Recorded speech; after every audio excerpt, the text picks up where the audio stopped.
Autónomo en recargo de equivalencia en España, SL en España o empresa en el extranjero. Si quieres saber cuál es la mejor manera de operar a día de hoy, este año en 2023 y en adelante para tu negocio online, ya sea un negocio online de e-commerce, tanto dentro o fuera de Amazon FBA, o un negocio puramente digital, como puede ser una marca personal, productos digitales, afiliación, patrocinios, etcétera, marketing digital y bueno, otras muchas variables, quédate en este vídeo porque voy a hablar un poquito de esos tres temas y al final del vídeo haré una pequeña conclusión y diré cuál es mi opción favorita. Así que sin más dilación, empezamos. Vale, pues ahora sí, vamos al grano. Vamos a empezar por el punto número 1, que es el autónomo en recargo de equivalencia. Cuando digo en recargo de equivalencia es simplemente porque estoy hablando concretamente del e-commerce, ¿vale? Del comercio electrónico. Típicamente cuando tú te das de alta como autónomo, si estás haciendo comercio electrónico en España automáticamente te meten en recargo de equivalencia, por eso lo he puesto, pero por supuesto si es un negocio puramente digital o otro tipo de negocio, pues es simplemente autónomo, ¿vale? No estarías en el régimen de recargo de equivalencia. Pero bueno, ¿qué es el régimen de recargo de equivalencia? Es un régimen en el cual si eres autónomo y haces ventas al por menor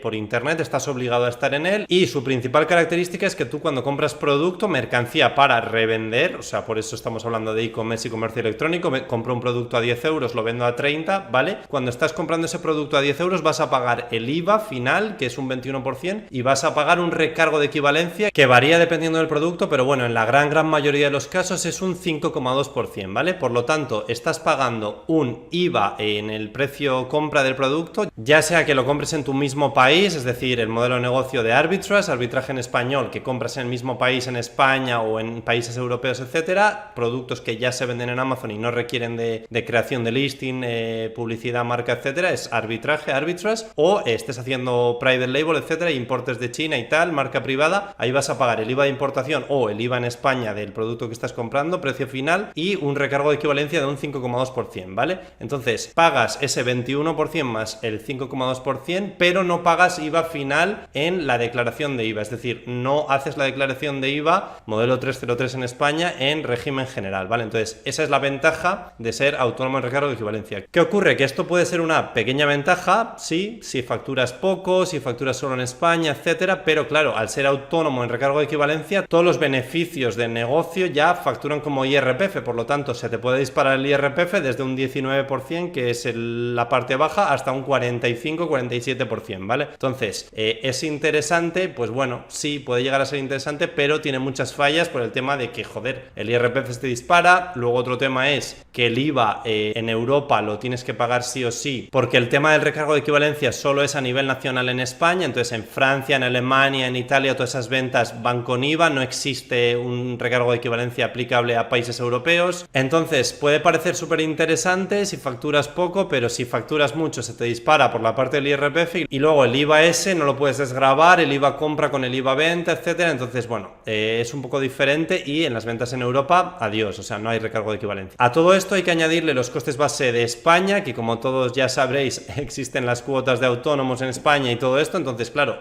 un autónomo en recargo de equivalencia, o bueno, también un autónomo general de un negocio digital puro, negocio sin producto físico, estaría pagando alrededor de unos 3.500 euros al año en cuotas de autónomos, ¿vale? Entonces tienes el gasto ese de que se te dispara el IRPF más la base de 3.500 euros al año de cuotas de autónomos, y luego si contratas un gestor o algo para hacer las declaraciones, pues ponle unos 50-100 euros al mes, ¿vale? Que son otros 600-1.200 euros al año en gastos. Por lo tanto, los gastos base de ser autónomos tendrías que sumar esos 3.500, darte de alta lo puedes hacer tú solo, es gratis y demás, pero las cuotas de autónomos te las van a cobrar, y si quieres hacer algo con gestoría te van a cobrar aunque sea 50-60 euros al mes o lo que sea. Entonces hay que tener en cuenta que se te va a unos 4.000-5.000 euros al año el ser autónomo en España, ¿vale? Entonces esa parte es la que a mí no me mola, ¿vale? Vamos a hablar ahora de la estructura número 2, ¿no? La segunda forma de operar, que sería una SL en España, ¿vale? Una empresa, una sociedad limitada en España, como bien dice la palabra, de responsabilidad limitada. No he comentado mucho que cuando eres autónomo todo recae sobre sobre tu persona física, y si tienes una SL, pues obviamente la responsabilidad es limitada, ¿no? Pero bueno, ese es un tema que también se puede comentar. Yendo un poco al grano, en la SL no hay ningún tipo de régimen de recargo de equivalencia. Ese régimen solo aplica para autónomos que hagan comercio al por menor, por lo tanto en la SL ya eso no existe y estás en régimen general, ¿vale? Vas a tener que hacer las declaraciones 303 de IVA en régimen general normal en España. Lo que ocurre es que el IVA que soportes comprando producto, ya sea de importación porque haces marca privada o haciendo arbitraje, que es el modelo de negocio que enseño yo en Amazon FBA y demás, pues puedes desgravar ese IVA con el IVA de venta, ¿vale? Entonces, compro un producto a 20 euros, he soportado un IVA, lo vendo a 40, 50, he soportado otro IVA de venta, pero esos IVAs se restan, se netean, ¿vale? Entonces es interesante también operar de esa manera, es mucho más pues lo que se hace toda la vida, lo típico con el IVA, que el IVA es desgravable y tal. En autónomo con recargo de equivalencia ni siquiera haces la declaración, pero te comes el IVA de coste y el recargo de equivalencia.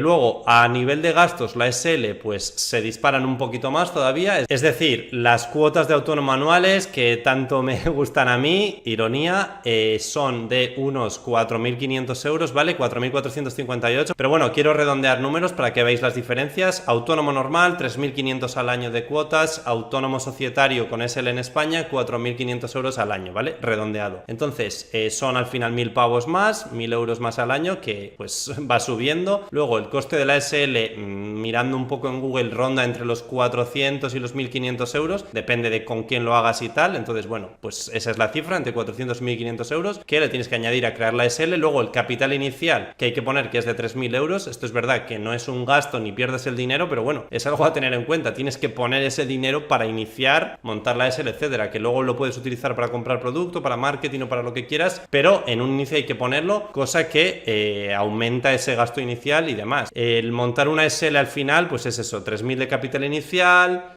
ponle que unos 500.000 euros para montarla y luego 4.500 euros al año de cuotas de autónomos. O sea, te pones en 1.000 pavos más que el autónomo. Luego también los gastos de gestoría, si es que lo quieres hacer con una gestoría, te van a subir también un poquito comparado con el autónomo normal. Entonces ponle que serán unos 100, 150 euros al mes, o sea, unos 1.200, 1.800 euros al año. Pues es eso, 1.800 más 4.500, te plantas en 6.000 y pico, más la creación y tal, pues eso, 6.000 con los 3.000 esos que tienes que poner al inicio, que luego los utilizas para tu negocio, pero bueno, 6.000 al año, 6.000, 6.300 al año. Y luego, impuestos sociedades, 25%, y luego estaría la tercera forma de operar, que es con una empresa extranjera, ¿vale? Probablemente lo que más hayáis escuchado es montar una LLC en Estados Unidos o una LTD en Irlanda, Reino Unido o incluso Estonia. Bueno, esos tres países yo creo que es lo que más se puede llegar a escuchar. Las ventajas de esto son que la creación de la empresa es mucho más barata. Para que os hagáis una idea, la creación de una LTD en Irlanda, por ejemplo, ronda unos 250-300 euros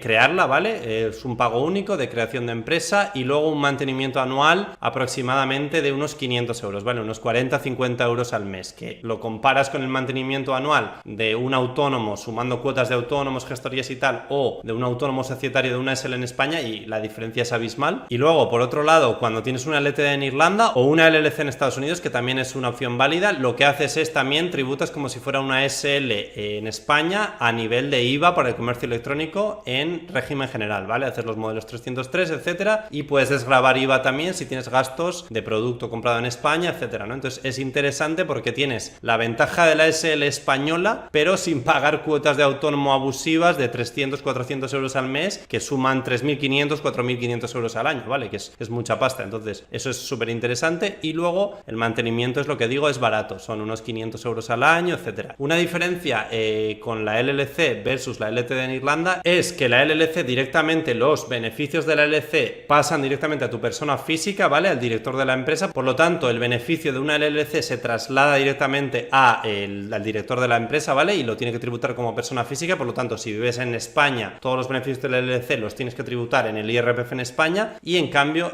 tienes la diferencia en Irlanda, que al ser una empresa normal y corriente, que es como una SL en España, tú puedes mantener los beneficios de esa empresa en la cuenta bancaria de la empresa y tributar solo por impuesto de sociedades. No estás obligado a retirar el beneficio de esa empresa y pagarte un sueldo o dividendos, ¿no? O sea, si lo retiras evidentemente y resides en un país, pues tienes que pagar IRPF en ese país, pero si no lo retiras, pagarías impuestos de sociedades de la empresa. En cambio, en la LLC es automático, ¿vale? El beneficio beneficio de esa LLC va directamente al director como persona física y lo tiene que tributar en el caso de que haya habido beneficios y esté obteniendo rentas extranjeras y viviendo en un país, en el país que viva, con su residencia fiscal tendrá que tributar eso, ¿vale? Esa es la diferencia. Entonces es bastante interesante también si queréis reinvertir, dejar dinero en la empresa, ahorrar en impuestos y optimizar ahí. Quizás os encaja más el tener una empresa normal y corriente tipo en Irlanda o en Estonia con la posibilidad de hacer esto que comento, ¿vale? Como conclusión final, pues bueno, es evidente que mi opción favorita a día de hoy y desde ya hace bastantes años es crear una empresa en el extranjero siempre y cuando tengas un negocio online, ya sea de e-commerce o negocio puramente digital, lo que he comentado, marca personal, afiliación, productos digitales, marketing digital, incluso trading, etcétera, todas estas variables que son negocios online / negocios digitales. ¿Por qué? Pues porque la estructura, la creación es mucho más barata, el mantenimiento anual es mucho más barato y bueno, se ve por números que te conviene, ¿no? Y luego ya, con el tema de la residencia fiscal, tú puedes jugar, sigo viviendo en España, pago IRPF, o me mudo a un país en el que los ingresos del extranjero de la empresa tributan al cero, etcétera. Eso ya es tu decisión si te quieres mover o no, pero como punto de partida general, si el negocio es online, e-commerce o negocio digital puro, yo, vamos, o sea, lo veo súper claro que es la mejor opción a día de hoy, desde hace ya bastantes años, hacerlo de esta manera y operar de esta manera, ¿vale? Bueno, he querido hacer este vídeo lo más natural posible, hablando un poquito aquí de manera amena y demás. Si me he dejado algo, tenéis cualquier duda, dejadla por comentarios. Muchas gracias por el apoyo como siempre y nos vemos en el próximo vídeo.